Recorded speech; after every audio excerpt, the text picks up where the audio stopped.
Esta reunión está siendo grabada. Ahí estamos, presidente. Muy bien. Entonces, señora Soledad, ¿qué tenemos en la cuenta?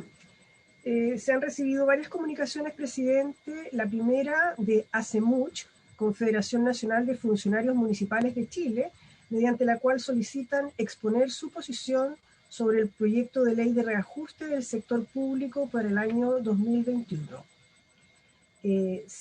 Tengo que informar también que ingresó hoy en la mañana a la comisión el informe de la Comisión de Gobierno, Descentralización y Regionalización, recaído en el proyecto de ley en segundo trámite constitucional, que modifica diversos cuerpos legales para perfeccionar la legislación electoral vigente y fortalecer la democracia.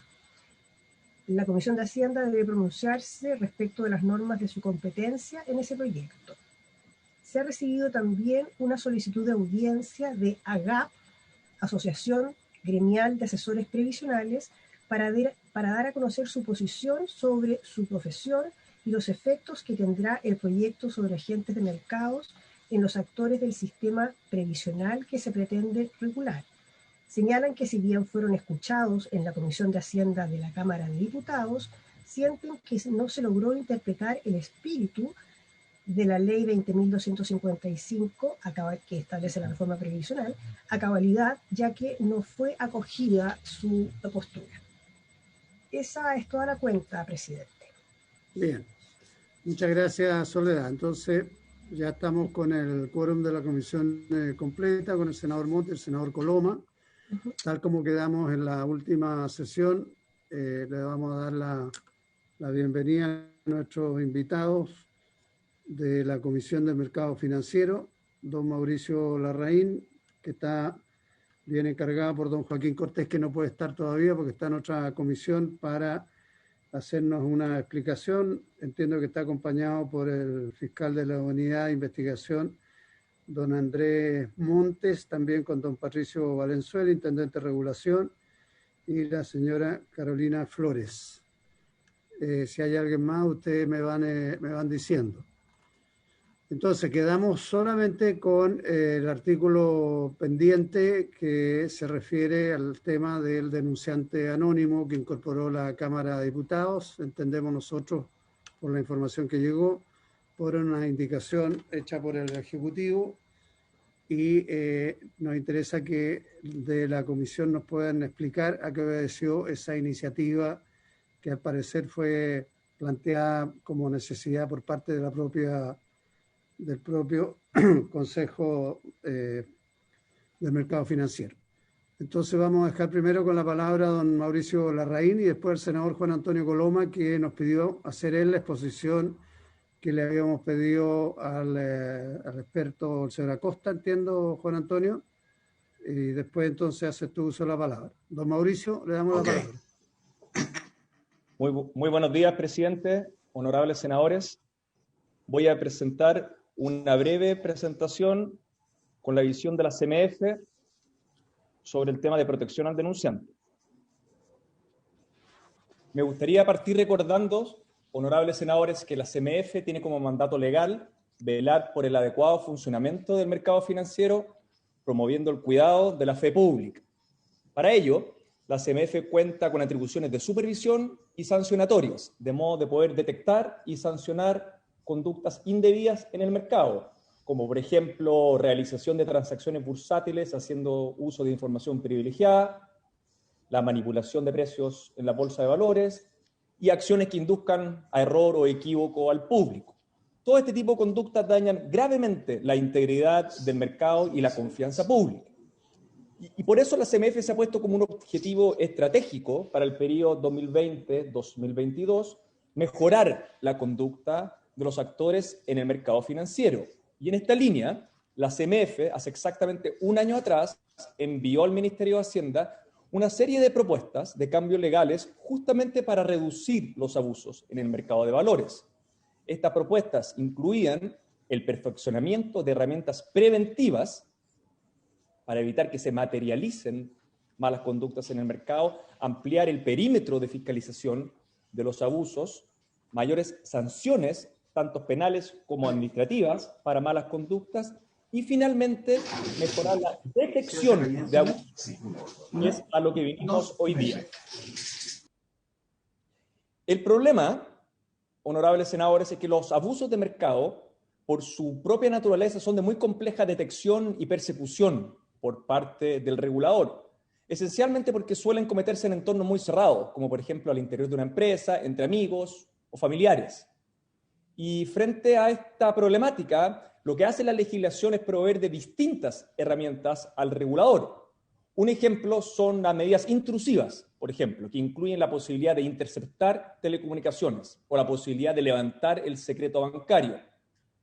También está la herramienta de colaboración compensada, herramienta que la CMF ya ha usado con éxito en varias ocasiones.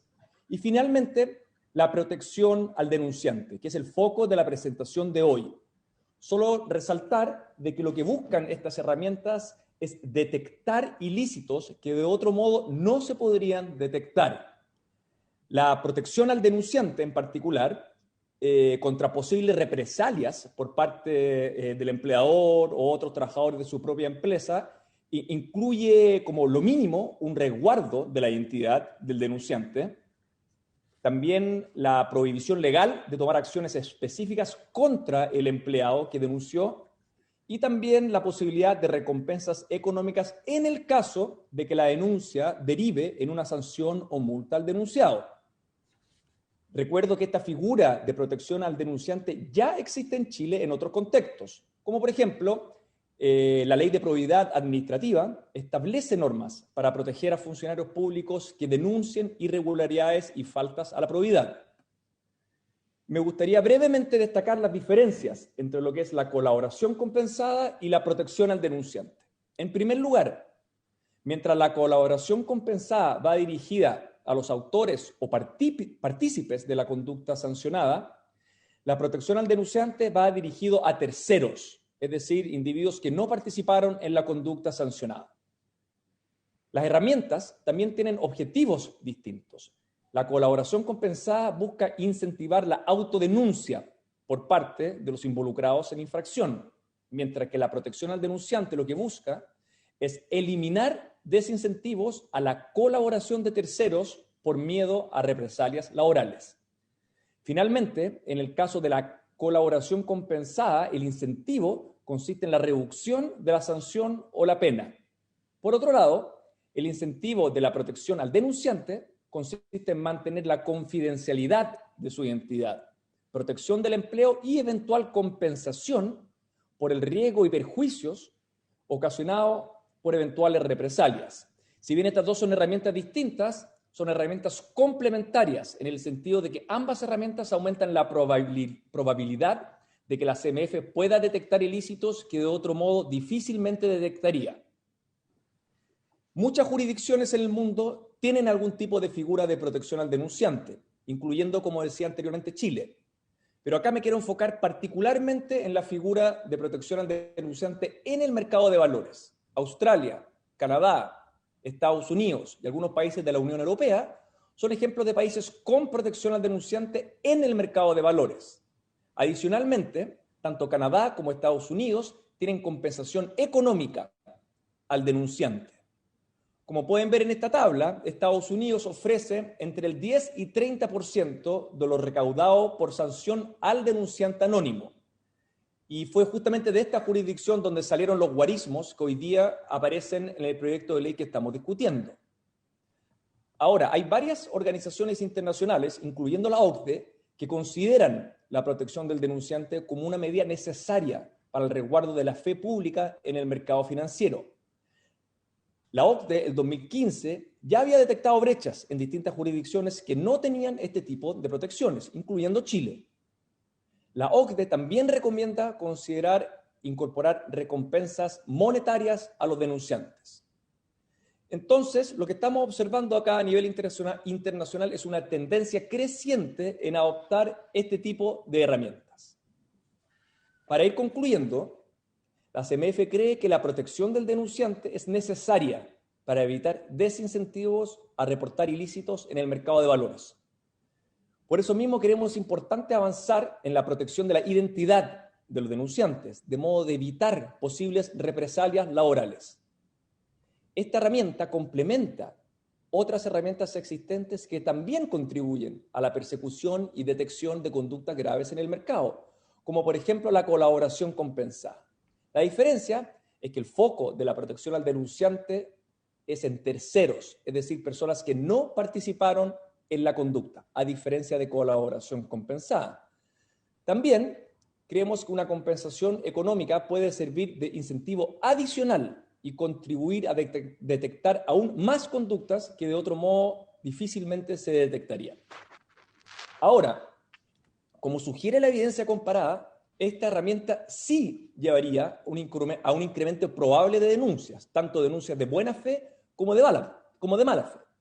Y por lo tanto la CMF deberá destinar esfuerzos y recursos para poder procesar estas distintas denuncias, analizando su veracidad y utilidad, lo que es una carga adicional. Pero dicho lo anterior, nosotros queremos que este riesgo está adecuadamente mitigado por varias razones. Primero, cualquier antecedente aportado no basta. El antecedente tiene que tener carácter sustancial, tiene que ser desconocido por el regulador, preciso, veraz y comprobable. Adicionalmente, a quien entregue antecedentes falsos a la CMF será fuertemente sancionado, no solamente con multa económica, sino que con pena de presidio.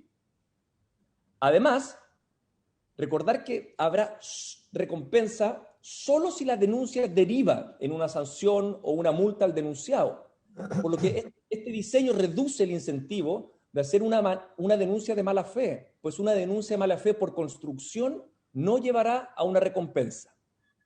Igualmente, por diseño, no se divulga la identidad del denunciado, y esto también ayuda a reducir el incentivo de hacer una denuncia de mala fe con el objetivo, por ejemplo, de dañar a otra persona, porque al no divulgarse y protegerse la identidad del denunciado, se acota este daño reputacional.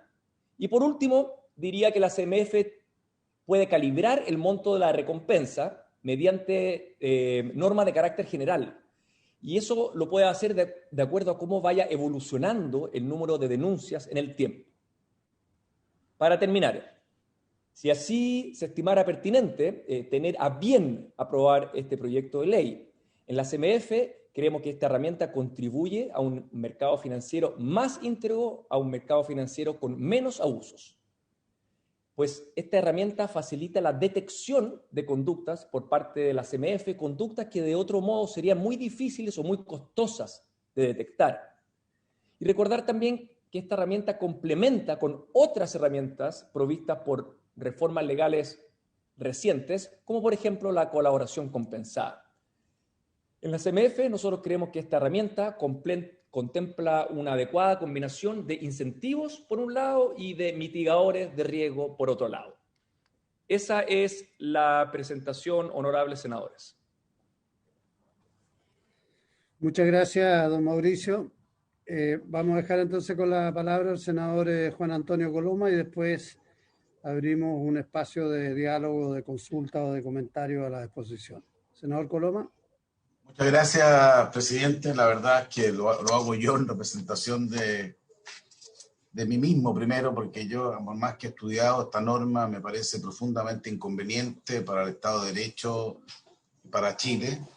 Y lo hago adicionalmente en base a dos informes que yo he solicitado, uno de los cuales lo tienen ustedes en su, por lo menos los parlamentarios, se lo mandé a la secretaria hoy día en la mañana, del profesor Juan Domingo Acosta, estimado y destacado penalista, que voy a explicar un poco más en detalle su planteamiento, y don Gabriel Saliasnik, otro destacado penalista que me envió una minuta. Ambos lamentablemente no podían exponer el día de hoy. Si hay otra ocasión en que puedan hacerlo, manifestaron su mejor voluntad a poder plantearlo. Yo quiero ser súper claro, y aquí me represento primero yo. Yo encuentro que esto es una herramienta muy delicada que se coloca a favor del Estado para controlar desapercibida y anónimamente a sus ciudadanos. Y aquí se establece lo que se llama la delación económica, generando un incentivo para una denuncia anónima, y se traduce en que normalmente aquellos que puedan ser parte de operaciones comerciales cuya reserva subyace en la práctica empresarial habitual se instituyan como vigilantes potenciales denunciantes de la actividad respectiva. Creo que es un incentivo adicional a todo tipo de denuncias artificiosas motivadas por un ánimo de lucro. Aquí el mercado está en su máxima expresión, que yo por lo menos no había visto, y que no tiene precedente alguno en nuestra legislación.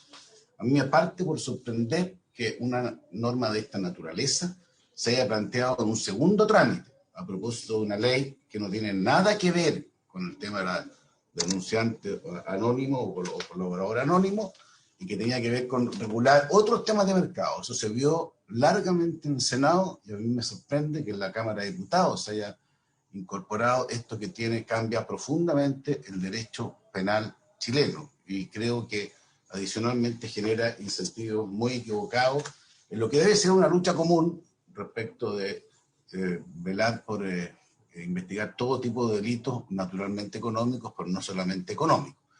Y más que nunca digo que el fin no justifica los medios. Yo entiendo que algunas de estas cosas se pueden usar en algunos países, no en todos. Yo he estado en el banco, ustedes pueden ver las normas de la biblioteca, se plantean que son muy excepcionales los países que han adoptado este tipo de prácticas. Son en general países más bien anglosajones, que tienen una cultura muy diferente. Incorporarla sin más a nuestra legislación, yo lo encuentro que es un tema especialmente delicado y que rompe lo que yo entiendo por lo menos deben ser los valores del derecho y la lógica cultural que debe existir en los ciudadanos en relación al Estado. Yo no puedo resistir a que, sin más, digamos que todos potencialmente por afán de lucro van a poder ser cuando nos tocó discutir el tema de la delación compensada, que fue un tema de larga discusión, que incluso puede ser menos complejo que esto. Fueron años de discusión.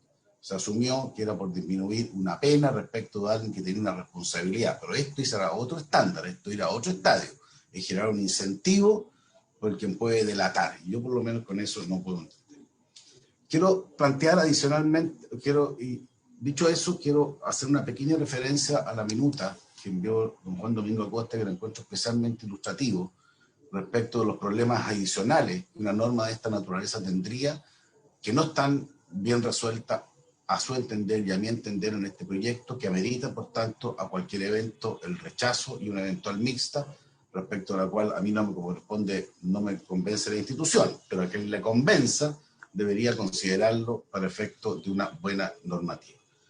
La primera duda es si esto es denunciante anónimo o colaborador anónimo. No parece, a diferencia de la delación anterior, aquí la expresión no parece que sea denunciante anónimo, sino que debiera ser colaborador anónimo. Es así, la definición estricta de lo que es una y otra. Se entiende que el marco de la legislación no está apuntando a quien en un momento dado puede denunciar, está adicionalmente apuntando a quien en algún momento puede colaborar o alguna actitud semejante, y cuestión que no puede tener una redacción como la que se plantea, ya que se busca o se confunde respecto a cuál es el objetivo primero de esta acción.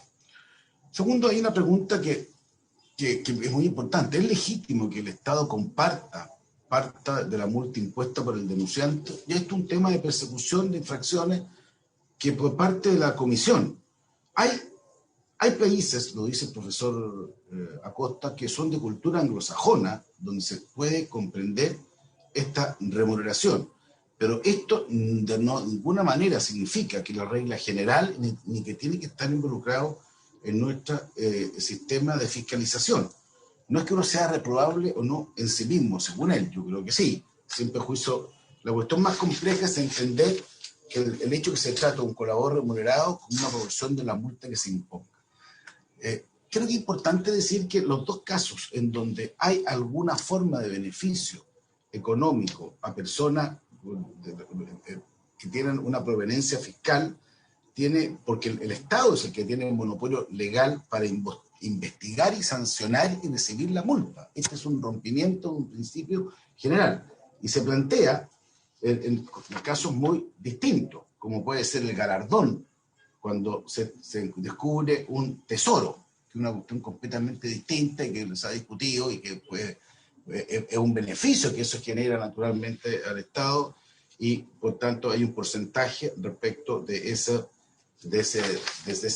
tema.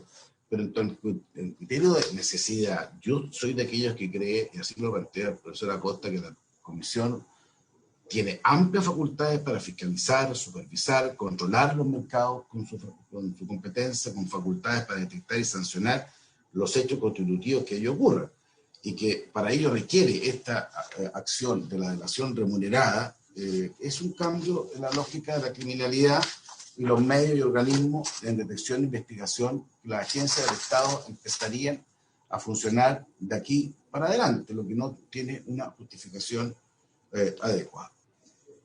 En tercer lugar, hay una externalidad negativa, es el riesgo de creación de una industria de denuncia, un verdadero emprendimiento, y esto yo voy a, si lo podemos verlo más adelante, yo tengo antecedentes, me estoy terminando que en Corea del Sur, que es uno de los países que se ha sido citado, hay una industria de riesgo de creación de este riesgo de denuncia, donde son las delaciones ya como parte de la pyme, del emprendimiento, de la razón social, andar buscando este tipo de acciones, cuestión que a mí, desde el punto de vista valórico, me parece que es riesgoso, que se instale una suerte de industria privada para formular y canalizar este tipo de denuncias. En circunstancias que eso debe ser vigilado y supervigilado por la Comisión. A mí me parece que también altera y no tiene nada que ver con la herencia vacante o el hallazgo de tesoro. Esto hace que en sí mismo una acción que es ilícita por parte de un civil, que es hacerse cargo de la investigación que pertenece a otro organismo, se empieza a modificar y pasa a ser no solamente lícito, sino que remunerado, porque uno tendría que tolerar que personas digan que están haciéndose cargo de investigaciones, puesto que ya no se puede hacer para efecto de eventualmente obtener este beneficio que la misma ley le está planteando. Y cuestión que termina adicionalmente el profesor Acosta diciendo que si a pesar de aquello se requiriera hacer eso, él por lo menos plantea que esto debe ser limitado solo a personas naturales, el proyecto no lo especifica, puede ser una sociedad, limitar el número de veces que una persona puede solicitar este tipo de beneficio como denunciante anónimo. Él lo plantea como un rechazo a la idea, pero de quererse hacer, tiene que hacerse de una manera que esto no sea una industria y no sea en forma ilimitada. Hay un riesgo que generaliza el sistema de pago a denunciante anónimo en otras áreas del derecho penal no sancionador. Y esto lo hemos visto a propósito de otras normas que se inician con una lógica, pero que después se van asumiendo. Basta ver lo que ha pasado con la ley Emilia, donde el modelo terminó generando violaciones complejas del derecho constitucional o de normas que nacieron a propósito de la lucha contra el narcotráfico, que después fueron derivando en otro tipo de acciones que pasan a ser prácticas casi normales en el derecho penal y que por tanto tienen que ser considerados cuáles son los efectos en esta materia. Hay un quinto tema que tiene que ver con la responsabilidad penal de quien solicite la calidad de denunciante anónima por tanto antecedente falso o fraudulento. A juicio del profesor, la sanción es casi equivalente a quien presenta una denuncia calumniosa y dado los efectos económicos que esto tiene, le parece completamente insuficiente o inconveniente y que no limita para nada la opción de las personas de poder incurrir en este tipo de conducta. Un sexto punto tiene que ver con la inmunidad, y esto es muy complejo. Dos tipos de inmunidad: el denunciante anónimo que falta la verdad o aporta antecedentes falsos, o el denunciante anónimo que obtiene los antecedentes que aporta mediante la perpetración de otros delitos. Porque aquí hay exenciones de responsabilidades respecto de esta norma, pero no está suficientemente claro, no lo digo yo, lo dice el profesor Acosta, respecto a hasta dónde se extiende esa suerte de exención. O sea, puede ser que a propósito de la búsqueda de un galardón de esta naturaleza y las exenciones asociadas se pueda actuar, grabar, por ejemplo, o interceptar correspondencia o vincularse en acciones propias que están prohibidas dentro de una empresa para efecto de decir, mire, nosotros estamos tratando de descubrir un tipo de irregularidad que está amparado la denuncia o la investigación, porque yo lo que busco es recibir ese premio. Entonces, esto es un tema que se está planteado en derecho penal y lo han planteado los dos abogados a quienes yo les solicité la información como extraordinariamente complejo y sujeto a un montón de dificultades adicionales a lo que debería ser la responsabilidad quien pueda pasar a ser denunciante anónimo. Aquí este es un capítulo largo que está expuesto en el documento que yo les envié y que ustedes lo pueden obtener, digamos, porque dice, así por ejemplo, la persona que sin autorización del titular ingresa a un lugar privado que no es de público acceso para sustraer, fotografiar, grabar o realizar hechos o elementos que ya existen o ocurren para aportar a la comisión, realiza en la práctica una vulneración del Código Penal. Pero, y posteriormente, al estar amparado en esta norma, puede perfectamente eximirse de responsabilidad. Y es una cuestión que, desde un punto de vista del derecho, no es deseable, porque al final el fin no va a justificar los medios. Lo mismo respecto a la información contenida en sistemas computacionales a los que se accede sin autorización del titular. Así que vamos a dar espacio para que cualquiera, bajo esta norma, pueda invadir temas que en otras normas son especialmente cuidadas, como es, por ejemplo, las reservas de los datos personales o la reserva de los datos computacionales, todo aquello al amparo de efectuar dicha elaboración según el inciso final del artículo 86, cuestión que generaría que acciones que de otra manera pueden ser delictuales se exceptúan de esta lógica. La persecución penal y infracción administrativa no puede llevarse a efecto a cualquier costo. Hay límites que no se deben traspasar, como por ejemplo es eximir de responsabilidad penal a quien perpetra estos delitos como parte de la colaboración que presta a la comisión. Un séptimo punto, si la denuncia temeraria pero no falsa genera responsabilidad, esto es un tema muy complejo y ustedes lo saben más en el ámbito de valores. Puede que haya una denuncia que no sea falsa, pero que sea temeraria. Bueno, ¿cuál es el efecto que tiene? El hecho que al final, porque estas cosas uno va aprendiendo en la vida, que se van siempre sabiendo que empresas estén al amparo o estén sujetos a esta investigación a propósito de colaboraciones o denuncias anónimas. Puede que no sea falsa, que genera un efecto económico, pero puede ser temeraria y puede alterar profundamente la competencia o puede dejar fuera de acción a actores perfectamente legitimados porque alguien sostuvo o piensa que esto no puede tener una relación determinada. Octavo punto, el alcance y el anonimato.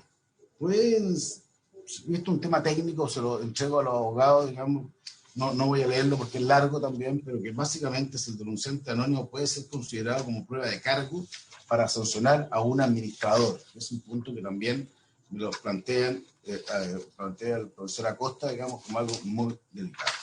Por último, hay dos expresiones finales respecto de la multa aplicada.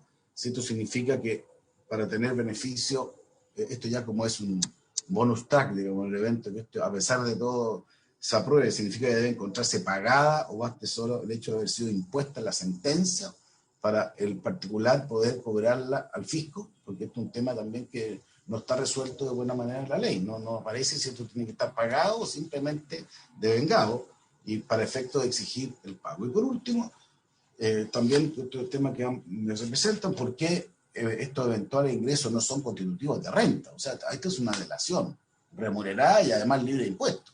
Y eso no tiene ya absolutamente ni un sentido, porque se trata de guardar el anonimato.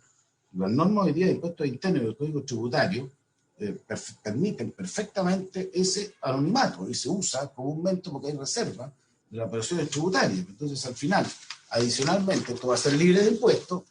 Me temo que esta pyme, digamos, va a ser adicionalmente con beneficios tributarios que están muy al margen de lo que yo considero debe ser la lógica en esta materia.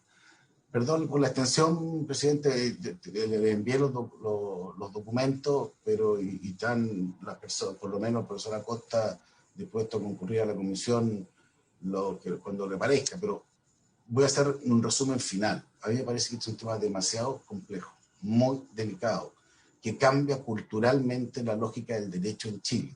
Si la delación compensada fue una decisión para efectos delitos muy específicos, después de una larga discusión donde concurrieron todos los penalistas, se buscó excepcionar, dar un paso a la delación remunerada, donde se le pone una suerte de precio a personas o a acciones, es un cambio en la justificación de los medios con que se debe operar en la búsqueda de determinados eventuales beneficios. Y yo tiendo a pensar que la CMF tiene hoy día, fuimos parte de esta comisión, de darle facultades amplias para poder investigar. Creo que han hecho una labor importante, pero que esta incorporación de este tipo de acciones que modifican el código penal no apuntan en un sentido correcto. Yo a lo menos me quiero oponer, lo quiero invitar al resto de los senadores a que no concurramos, y veremos la mixta eventualmente. Yo trataré de que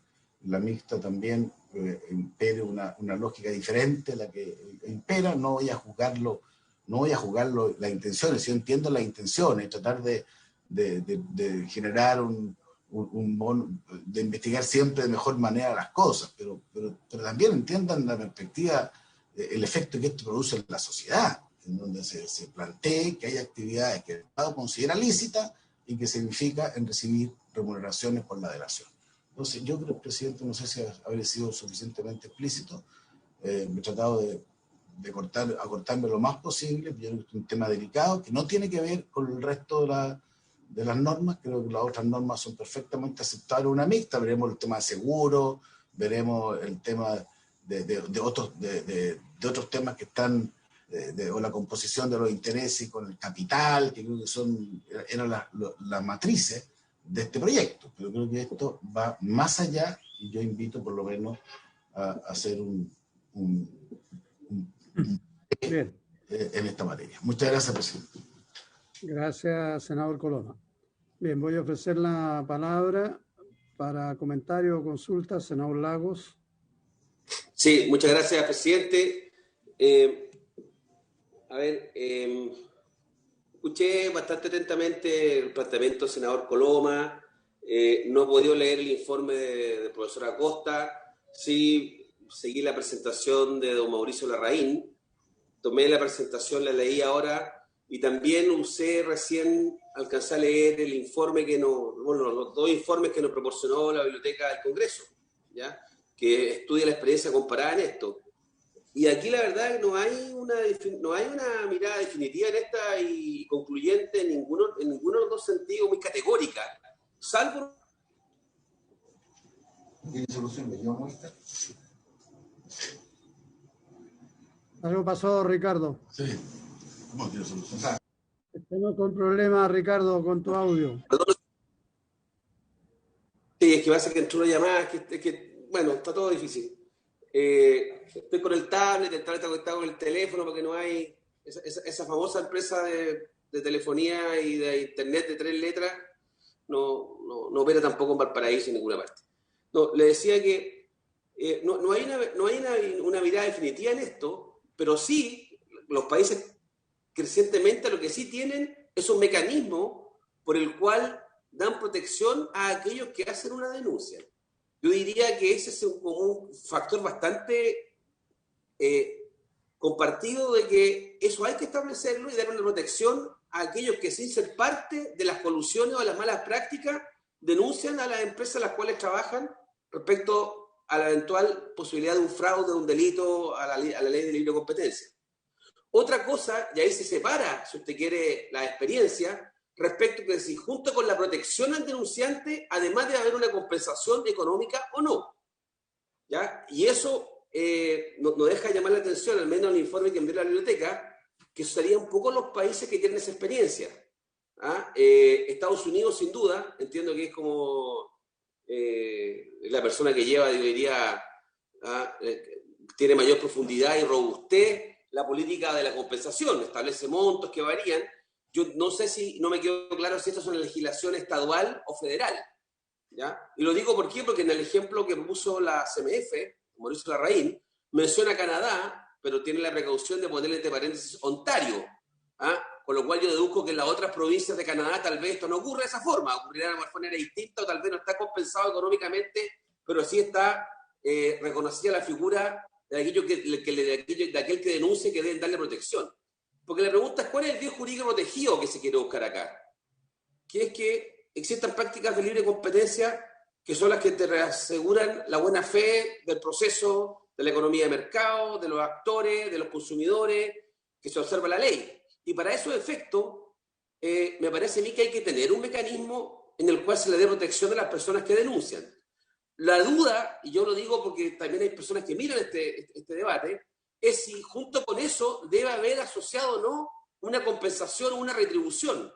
Y en ese tema es donde me parece a mí que la experiencia comparada no es conclusiva, en ni uno ni en otro sentido. ¿Ya? A mí no me deja llamar la atención de que, salvo Estados Unidos y Corea, los otros países que tienen medidas de esta naturaleza se han restado a introducir medidas compensatorias económicas, porque tienen una preocupación de que sería un incentivo perverso tal vez a denuncias poco serias, frívolas o derechamente de mala fe, y que se genere una industria, si usted quiere, industria comillas, de la denuncia.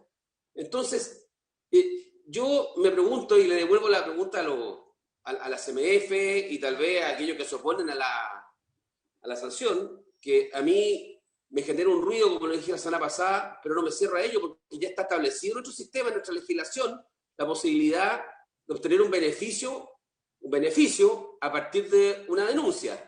Y hoy día existe un beneficio para los que se autodenuncian.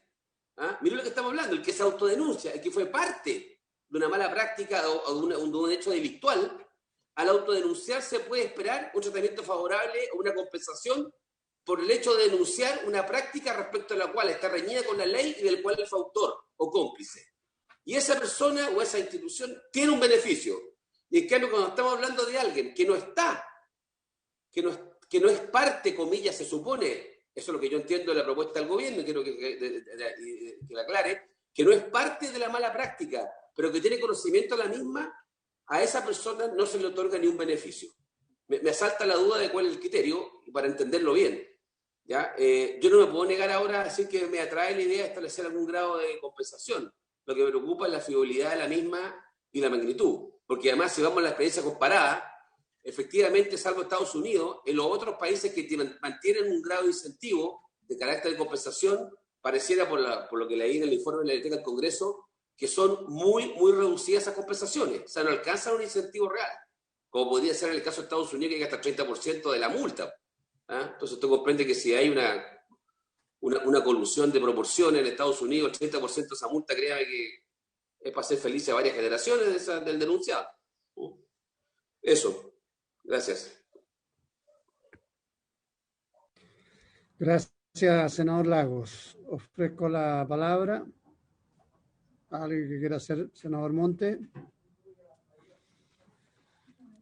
Mira, yo en primer lugar es un tema que estoy en estudio también, al igual que Ricardo, y me parece interesante haberlo visto por encima, el informe de la biblioteca. Me parece también muy sugerente la presentación del señor Larraín, y en la medida que más argumentos, más elementos tengo, más me convence que la propuesta del Ejecutivo puede ser una alternativa. De los argumentos en contra que se dan, es cierto que al parecer que no está en la lógica penal histórica, pero en muchos aspectos el cambio puede ser un avance, no es necesariamente un problema, puede ser algo que permite enfrentar otros problemas de otra manera. El riesgo que se constituya una industria de denunciantes, sin lugar a dudas va a existir si somos chilenos, pero hay que tener presente de que la industria, para lo contrario, existe hace mucho rato. O sea, la industria para no cumplir ciertas normas existe, y existen oficinas, sobre todo en el campo tributario y en otros campos, y ya hemos tratado de desincentivar eso, pero no resulta mucho. O sea, yo creo que el problema real y de fondo es que tenemos una cultura de abusos muy instalado. Tenemos una cultura de abusos muy instalado. Distintas iniciativas para tratar de desactivar esto, cambiar esta cultura, no logran avanzar.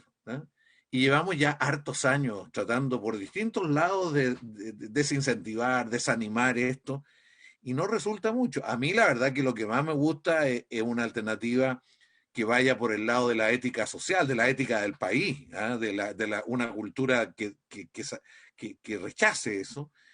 Y eso, la verdad que por alguna razón, yo no sé, yo estudié economía en la Católica y el curso de tributario partía diciendo cómo eludir impuestos. O sea, era parte de una cierta tolerancia que había respecto a eso. Y eso ha cambiado, hoy día no es lo mismo. Pero sin lugar a duda, aquí en la dimensión ética, cultural, sobre todo en quienes operan en este tipo de mercados y situaciones, yo creo que no se logra avanzar suficientemente y las señales son confusas. La sanción social a esto es fuerte en los grandes, grandes casos, pero hay muchos casos intermedios en que prácticamente no hay ninguna sanción. O sea, y podemos salirnos del tema específico y podemos meternos en el tema tributario. Saber las personas que infringen normas y que son sancionadas, hoy día no es público, eso de hecho. De hecho, eso ni siquiera es público en Chile. ¿Ah? O sea, debiera ser público, de tal manera que hubiera una sanción mucho más social mayor. Tampoco. Se plantea el riesgo también de que esto pueda extenderse hacia otros campos. Yo creo que en el tema tributario, cuando estamos hoy día con 21.000 millones de dólares anuales, según la estimación de Llorrat, del economista o del estudioso Llorrat, yo creo que hay que tenerlo presente. O sea, y sobre todo que es impuesto a la renta, no es solo impuesto del valor agregado.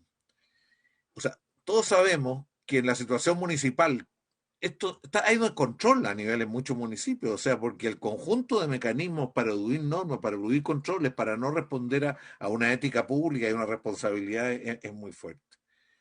Yo en esta perspectiva creo que hay muchos aspectos que estudiar más, pero a mí me parece que hay que avanzar en esto. Comparto con el senador Coloma que esto debe ir a mixta para perfeccionarlo y pulirlo, no creo que se va a aprobar exactamente tal como está, y que hay que resolver dudas, en fin, y creo que eso es lo serio. E incorporar esto del denunciante pagado, porque hablemos las cosas como son. El denunciante anónimo pagado tiene implicancias culturales negativas también, ¿no? Pero busca tratar de buscar una alternativa para enfrentar esta cultura de abusos que en Chile, a diferencia, parece que en otros lados se nos instala y crece y no se revierte. Yo cualquier norma que se apruebe creo que tiene que ser por un periodo evaluable. O sea, no creo que esto debe ser una norma de por siempre. 5 años, un periodo largo, pero relativamente largo, y que permite evaluar para ver su efecto en uno y otro sentido. Y si el efecto fundamental, que es generar una anticultura, una cultura distinta respecto a estas materias, a lo mejor ahí se puede optar a otro tipo de camino. Entonces yo estoy de acuerdo en la mixta y creo que hay que estudiarlo más. Yo quiero tener más tiempo para estudiarlo y conversar con otras personas y me parece audaz, pero creo que a veces la audaz permite revertir situaciones. Eso, presidente. Gracias, senador Monte. Señor ministro, le damos la bienvenida, tiene la palabra. Gracias, presidente. Buenas tardes. Saludar a los senadores, la CMF, a la secretaria. Presidente, primero le pido excusa porque estamos aquí en la Cámara en la votación de la insistencia de reajuste, así que he estado entrando y saliendo, pero escuché atentamente el debate, la parte final de la presentación de la CMF, los argumentos del senador Coloma. Mire, yo quiero ser súper honesto en este tema. Creo que hay dos bienes en juego, efectivamente, ¿no? O sea, por un lado, y concuerdo 100% con lo que señala la CMF, en estos temas uno puede tener todas las facultades del mundo, pero si no tiene la información que permita hacer uso de esas facultades, la verdad es que los delitos quedan sin persecución y sin castigo. Ahí eso lo sabemos. Ahora, soy sensible a los argumentos del senador Coloma. Yo creo que tiene un punto, quiero decirlo. O sea, uno tiene que poner bien en la balanza estos dos bienes. Acá hay un cambio de doctrina, efectivamente, está avalado en buenas prácticas de mercados financieros que admiramos. Y yo lo que plantearía, presidente, en esa lógica, interesándome los dos puntos, porque nos interesa poder descubrir, ¿no es cierto?, delitos que de otra manera, insisto, la CMF puede tener toda la facultad del mundo, pero si no es capaz de tener la información que lleven a la investigación y sanción de esos delitos en letra muerta, darnos un tiempo para analizar en más sustancia, ¿no?, el planteamiento que hace el senador Coloma y también que plantea el senador Lago y el senador Montes de alguna manera. O sea, creo que es un tema complejo, efectivamente, y que debe ser, y que es razonable que sea mirado con algo más de detalle. Eso es lo que quería decir. Muy bien. ¿Alguien más quiere hacer algún comentario? No sé si la gente de la Comisión del Mercado Financiero. Muy breve, presidente. Don Mauricio. Yo solo recalcar de que el bien jurídico principal que nosotros buscamos en la Comisión para el Mercado Financiero es aumentar la transparencia y la integridad en el mercado financiero. Yo estoy de acuerdo con lo que dice el senador Montes, que existen muchos abusos en el mercado financiero chileno. Nosotros ya como CMF no hemos formado este diagnóstico y justamente por eso mismo tenemos como objetivo estratégico tratar de reducir los abusos en el mercado financiero. Yo estoy de acuerdo con lo que dice el senador Coloma, de que la CMF tenemos amplias facultades para poder acreditar y sancionar abusos, pero por otro lado, quiero dejar claro de que no tenemos un set de información completa. En el caso de delación compensada, esta nueva herramienta nos ha llegado información que de otro modo no hubiera llegado, y hemos llevado esos casos a sanciones administrativas que están a firme. Y el objetivo de esta herramienta de protección al denunciante va justamente en la misma dirección. ¿Podríamos nosotros detectar por nuestra propia cuenta eventuales abusos? Bueno, si uno le inyecta suficiente recursos, tiempo, infraestructura a la CMF, quizás. Pero una de las ventajas de la protección al denunciante que es una medida bastante costo efectiva. Ahora, yo estoy de acuerdo con lo que se ha dicho de que esto es un cambio de lógica más profundo, tiene implicancias culturales, es un cambio audaz, como se dijo en la discusión, y por supuesto un tema complejo, por lo cual la CMF está dispuesto a entregar más antecedentes si así se necesita. También creo Lagos Weber en separar las dos patas que tiene esta indicación. Por un lado, la protección al denunciante, que tiene que ver con la protección del anonimato de su identidad, y por otro lado, protección laboral frente a eventuales represalias laborales. Esa es una pata, y la segunda pata es el tema de la compensación económica. Entonces, se pueden separar ambos dos elementos. De los países que mostré en la evidencia comparada, hay países que tienen la pata de protección al denunciante y que no tienen la pata de compensación económica. Y hay otros países que tienen ambas dos, pero se pueden separar.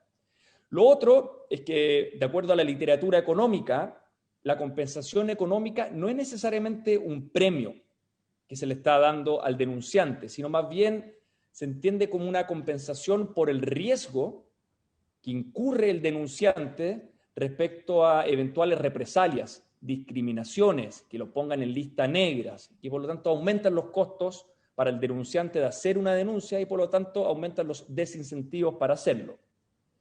Respecto al riesgo de que se produzca un aumento muy grande de denuncias, nosotros lo tenemos muy claro.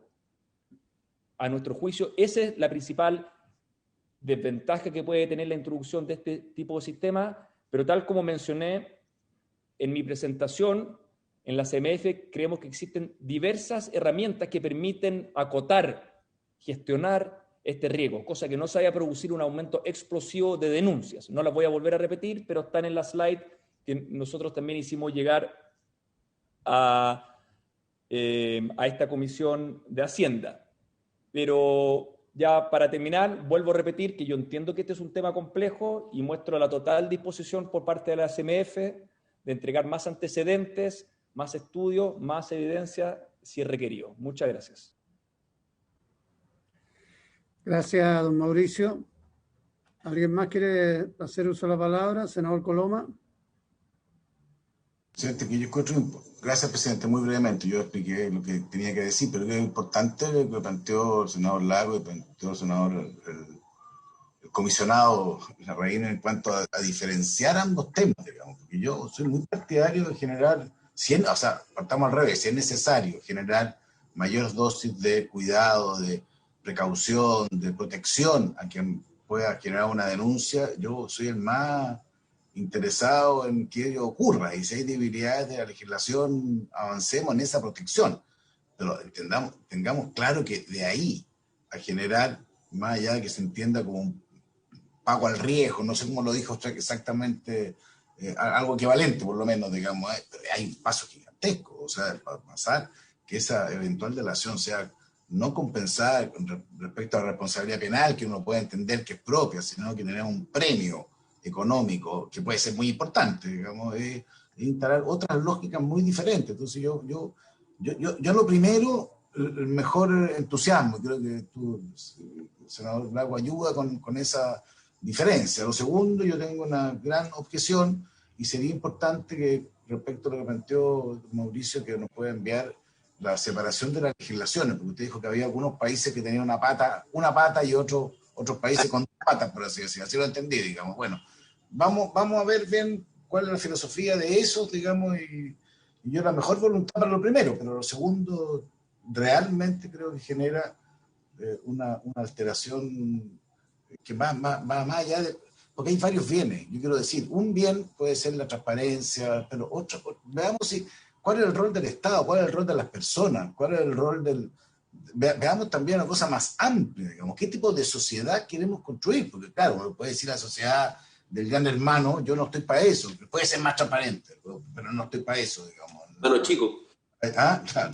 No, porque por otras razones, digamos, creo que otra razón de la vida, y en eso comparto con el senador Moro, que ojalá que hubiera un consenso social más importante en esa materia, pero no construyamos ese consenso social a punta de destruir, digamos, confianzas que para mí son muy importantes en la sociedad, digamos. No todo es buscar los fines tienen que estar adecuados a los medios, y los medios pueden generar distorsiones, complicaciones, desconfianzas mayores o amenazas mayores. Entonces, a lo primero, toda la voluntad, se lo planteo al ministro y que le corresponda. A lo segundo, yo pido la más precaución. Y no es cosa de ser más audaz o menos audaz. Yo soy bien audaz en muchas cosas, pero en otras creo que es muy importante ser cuidadoso, porque a veces es fácil generar distorsiones que después se demoran mucho y muy difícil, y son muy difíciles de revertir. Presidente. Senador Lago. Sí, yo valoro la referencia a mi persona desde el punto de vista de que yo, al menos pedagógicamente, traté de distinguir dos aspectos fundamentales que tenía esta parte que estamos discutiendo, ¿ya? Respecto a tal protección al que denuncia y lo otro es la compensación o no los beneficios. Dicho eso, quiero que bien claro que yo no me cierro a tener los dos elementos, porque también uno tiene que aprender un poco de otras experiencias. Yo le quiero decir que esto que estamos introduciendo efectivamente es un cambio más cultural desde el punto de vista de cómo funcionan las cosas en Chile desde el punto de vista del derecho. Pero la misma discusión, misma sentido conceptual del término, lo tuvimos en la reforma tributaria a propósito de la norma general antiilusión, ¿ya? En donde yo habré sido formado en la primera facultad de la República, que es la Escuela de Derecho de la Universidad de Chile, ¿ya? Y donde efectivamente los tipos penales son de determinada forma, y eso es lo que se aplica lo que se está aplicando hasta hace poco en el tema tributario chileno, en el cual uno básicamente, si no está todo específicamente en el detalle tipificado, entonces no constituía delito. Bueno, eso ha ido cambiando a nivel internacional, y por eso son las experiencias de otros países, sociedades que yo llamo más sofisticadas, o más civilizadas, o más justas, o menos injustas, no sé, en donde la frontera de avanzar desde tipos penales rígidos, únicos, exclusivos, para el tema tributario, por ejemplo, los temas comerciales, se abren a otras figuras jurídicas para que el derecho cumpla la función que tiene, que es establecer al final la protección del bien común que todos entendemos, o que la mayoría se da a partir de procesos democráticos. Y todo esto para explicar de que yo no me cierro la posibilidad, al contrario, de tener un eventual beneficio. Lo que quiero entender bien es cuál es la lógica y cómo ha operado en otros países que ya transitaron por esto. Por eso que lo hice con el mayor respeto a la presentación de Mauricio Larraín, que está buena, pero él fue bien... En comisión. Vale, Jorge. Se aplica la compensación monetaria, en otros no, en otros parece que no es en todo el país, son en algunos estados, en el caso de Canadá, no sé qué ocurre en Estados Unidos, qué ocurre en el Reino Unido. Para mí, por ejemplo, un tema bien relevante siempre, y no quiero, así como a algunos no les gusta que se recurra a la OCDE, que a mí me encanta, la OCDE recomienda esto. Hay países que son miembros de la OCDE que yo no sé qué práctica tienen, como Australia y Nueva Zelanda, que yo tiendo a mirar esos países también porque creo que han han tenido más capacidad que nosotros, están un poquito más, han tenido más tiempo, más capacidad, más excedente económico, no sé cómo llamar, más institucionalidad para pensar estos temas. Entonces yo mantengo mi distinción de las dos áreas que están en esta norma que genera preocupación, pero a mí me traen las dos, para que no piense el senador Coloma que al yo hacer la distinción hay una que no me gusta. Lo que yo quiero saber bien qué estamos haciendo, qué terreno estamos pisando, pero creo que es muy importante. Nunca pretendió leer sus pensamientos, senador Lago. Estos son tan intrincados. Sería imposible. No sé si bueno, habría que buscarlo primero, pero no importa. No leemos la mente, tal vez quedaría la tentará. Okay. No, eso es cierto. Yo no me resisto a dejar constancia lo que dijo el senador Coloma, que era una persona audaz. Si estuviera en la Cámara de Diputados sugeriría una comisión investigadora, porque a lo mejor es en campos que los demás desconocemos, pero en el pensamiento sobre esta materia no lo he visto mucho. Soy muy audaz. No, yo sé que en algunos campos, pero es información confidencial que tengo, pero no sé. Así es. Mira, el tema de la cohesión social, de la forma de ser país, de lo que nos une, hasta qué punto afecta esta figura que se están planteando. Yo creo que afectan, pero hoy día lo que más está afectando, y no podemos dejarlo de lado, que no tiene que ver exactamente con lo que aquí se discute, pero tiene que ver con que un país que ha ido perdiendo la cohesión, que ha ido perdiendo el sentido de nación en muchos aspectos. Y todos los estudios indican que hay un componente fundamental, que es el de los abusos. Y la palabra abuso adquirió una centralidad en la percepción que se tiene del vivir en sociedad tremendamente fuerte. ¿Cómo reconstruir esto? No es fácil, pero lo mínimo es que queda claro de que la sociedad empieza a asumir de otra manera estos temas y buscar otros caminos. Creo que este camino es un tema que todo indica que hay que explorarlo, que hay que trabajarlo y ver qué es lo que produce. O sea, no nos podemos olvidar de la historia de los últimos 20 o 30 años de Chile, si esto tiene un origen no de ahora nomás.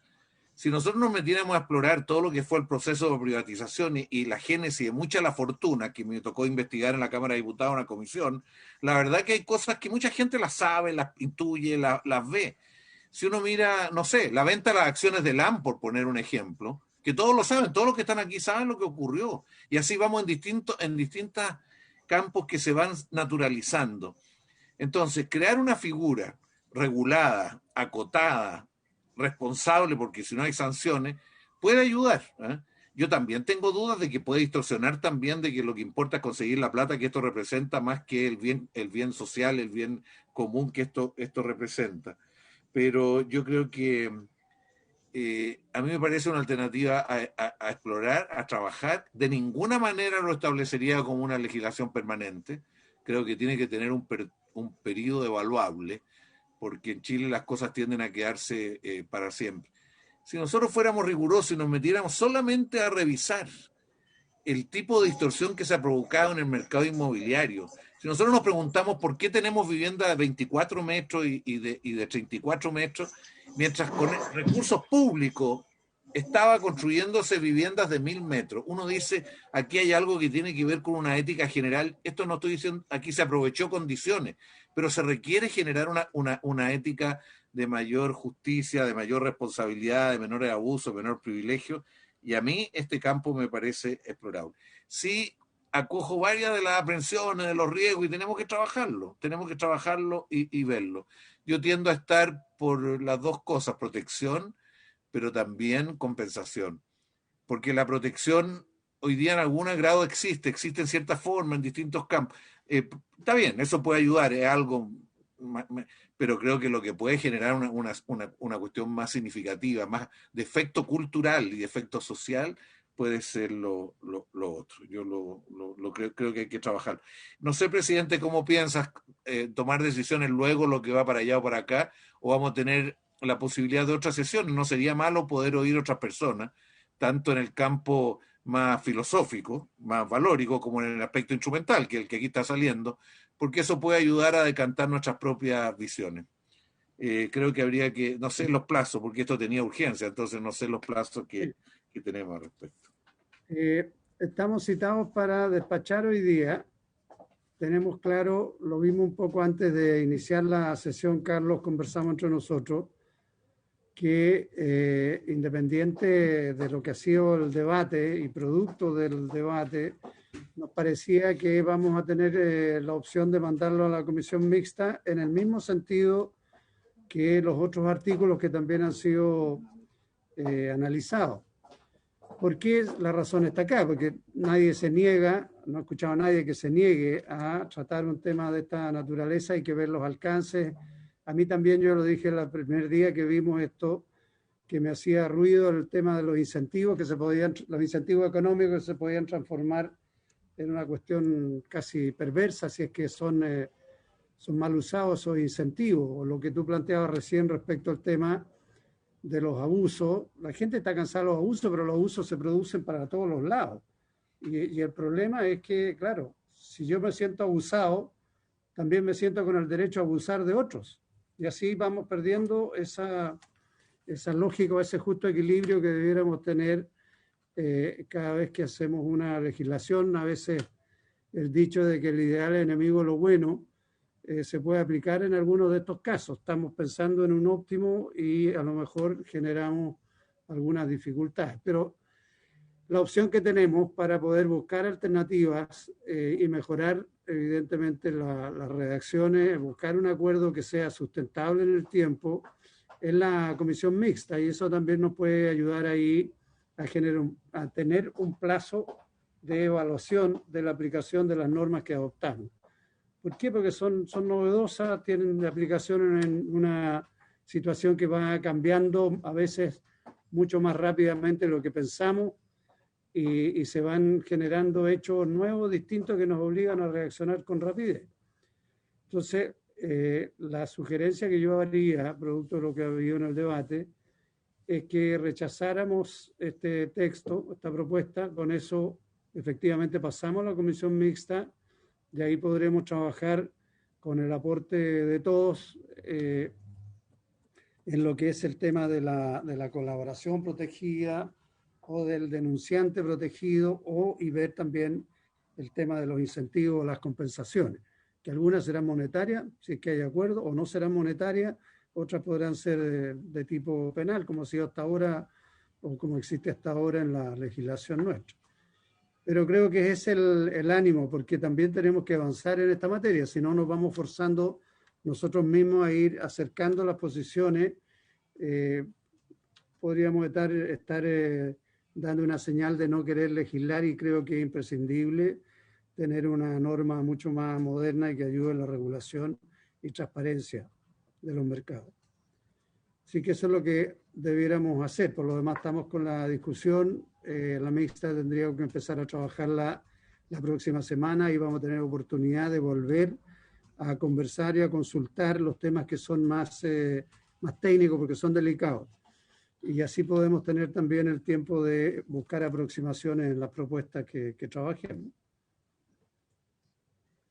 Bien, si hay alguien más que quiera hacer uso de la palabra, si no, Soledad, procedemos formalmente a tomar la votación. Sí, Soledad. Parece que nadie más quiere hacer uso de la palabra. El señor presidente pone en votación entonces el artículo 7 nuevo incorporado por la Cámara de Diputados. Senador Coloma. En contra. Porque en función de lo que conversamos. Senador García. Contra, para que vaya mixta. Senador Lagos. Perdón, cuando dice artículo 7, el que estamos hablando ahora respecto de la presentación. Sí, senador. Por favor, voy a votar a favor, entendiendo que lo vamos a modificar y lo vamos a perfeccionar en la mixta, ¿no? Votar en contra, votar en contra, claro. Bueno, que queda como... ¿Y si me abstengo? Es más bonito. Más bonito, me abstengo. ¿Se va a abstener? Senador Montes. Estoy por llevarlo a mixta, por lo tanto rechazo. Ya, muy bien. Presidente. No entendí mucho la postura del senador Lago, pero yo voy a votar en contra, de acuerdo a todo lo que hemos conversado, para que vaya mixta, para que podamos tomar en consideración algunos de los planteamientos hechos por el colega Lago, porque si no, no podríamos hacerlo. No, si lo que pasa, Y ya terminó la votación. Sé que terminó, pero solamente si alguien va a tratar de entender todo lo que dijimos acá, lo único que van a entender es que es coherente mi abstención. No, lo tuyo no va a entender, lo tuyo no va a entender nadie. Todo se puede entender menos el senador Lago. No, y la audacia de Coloma también yo creo que debería quedar en acta para ver si al final la entendemos. La audacia es muy importante. No, y Vamos a además hacer un seminario de eso. Busque la legislación financiera. Busque la Entonces, legislación financiera, senador Monte. queda rechazada la incorporación del artículo 7 nuevo por 4 votos en contra y una abstención. Y con esto queda despachado también el tercer trámite de este proyecto por la Comisión de Hacienda, presidente. Ya. Con lo cual tendríamos que pasarlo a la sala nuestra y luego ir a constituir una mixta. Efectivamente. Muy bien. Si seguimos con la discusión inmediata, entonces, Soledad, sería bueno tratar de... Presidente, en realidad la discusión inmediata venció ayer. Es probable que venga hoy día renovada en la cuenta. Que estaba pensando no sé si alcanza para que den cuenta hoy día en la tarde en la sala y después esto poder avisarle a la Cámara para los efectos de constituir la comisión y la próxima semana retomar el debate. O sea, tiene que darse cuenta en la sala, pero además tiene que pronunciarse la sala. Tiene que debatirse. Sí, yo tengo un tema, presidente. Yo creo que aquí hay temas que son importantes de por lo menos explicar, porque yo intuyo que bien de fondo. no está la categoría de fácil despacho. No está. No, por supuesto que no, pero estoy viendo los tiempos y el procedimiento como han planteado algunos. Si vamos a tener, lo que quiero decir es que vamos a tener tiempo para no solo debatir, informar y ver en qué consiste el proyecto y dónde tenemos las diferencias y qué podemos mejorar, sino también para poder buscar en la comisión mixta alguna aproximación. Pero entre mañana y la próxima semana no hay, o la primera semana no hay tanta diferencia. Yo creo que es bueno que entre todos pensemos, porque aquí hay hartos temas, ¿no? como hemos visto, digamos. Este es el último, pero hay otros, digamos. Bien, entonces que dejamos despachado, liberamos los invitados y le agradecemos mucho el planteamiento. Yo quiero, antes de levantar la sesión, que, el ministro de Hacienda tuvo que salir, lo vi ahora en directo haciendo unas declaraciones ahí en la televisión, en la Cámara, pero respecto del reajuste, que por lo que entendí, la información que se está entregando, que la Cámara votaría ahora, trataría, me imagino, hoy día mismo el tema, y a lo mejor eso implica que nosotros mañana podríamos estar conociendo del proyecto reajuste. Está considerado en tabla para mañana, Jorge. Así es. Sí, pero eso, es que lo que pasa es que sí tendríamos nosotros que reunirnos mañana. Sí. Temprano. La comisión me refiero, porque en el tema de la insistencia no era necesario hacerlo. Pero eso implica establecer más o menos un cierto horario. Yo no sé cómo andamos de tiempo con el resto de las comisiones. ¿Citado para mañana la sesión a las 4 o a las 3:30? A las 3. O sea, queda una facultad a la presidenta para convocar a las 3. Ya. Va a convocar, obviamente. Carlos, pero en este tipo de proyectos y en el tema de la pandemia todavía tenemos la facultad, por ejemplo, de reunirnos nosotros antes. Sí, yo estoy de acuerdo contigo. Y no, perfecto. No sé, 11. Incluso antes que se dé cuenta en la sala, si nosotros podemos ver. Pero ¿por qué no juntamos mañana temprano? Para eso Sí, está tienen que bien. autorizarlos, eso sí. A las 11 se puede. 11, Más temprano si quieren. Es que Todo yo tengo temprano. una comisión de transporte que cita Letelier y es impajaritable. Bueno, entonces a las 11, está bien, ya. A las No 11. se puede suspender. A las 11 puede ser. Está bien, presidente. Sí, a las 11 de mañana. Como usted quiera, presidente, como usted quiera. Muy bien. Entonces quedamos citados para mañana de manera especial. Veo que hay mucho espíritu navideño aquí, presidente.